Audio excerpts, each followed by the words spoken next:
बिस्मिल्लाहिर्रहमानिर्रहीम। अस्सलामु अलैकुम वरहमतुल्लाहि वबरकातुहू।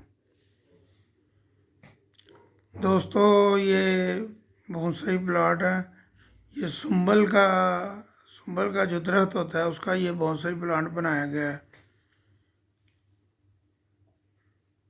और इसकी नीचे रूट्स देखें कितना अच्छा स्ट्रक्चर बन गया हुआ है। काफ़ी मोटी रूट्स हैं जो पार्ट छोटा होने की वजह से बाहर निकली हुई हैं। ये पार्ट तकरीबन 1 इंच की सिर्फ गहराई है इसकी।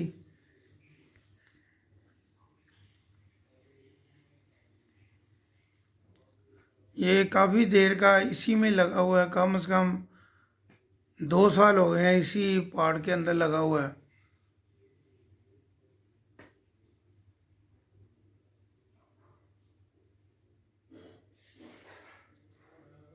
ये वैसे पौधा जो है वो कम से कम 4 से 5 साल पुराना है मेरा।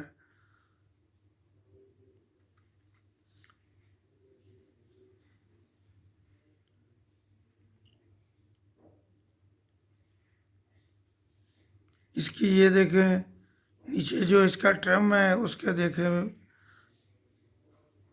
साइज देखें, और ये पार्ट की गहराई देखें, तकरीबन 1 इंच इसकी सिर्फ गहराई है।